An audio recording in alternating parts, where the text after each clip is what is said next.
দেখেছো? হুম, ওই দেখো, চোখটা কোথায়? চোখ কোথায় দেখি?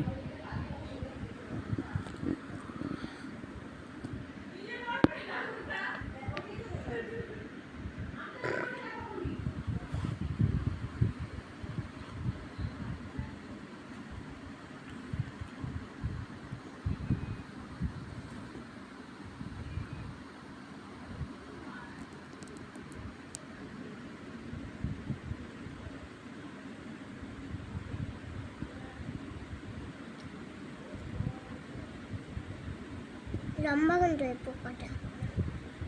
পোকাটাই ওই যে এই পোকাটাই ওই যে গিলগিল পোকা এটা। কি পোকা? গিলগিল সাপ পোকা এটা। গিলগিলসা পোকা। হ্যাঁ, ব্যাগটা গিলগিল, বাইকটা গিলগিল সা।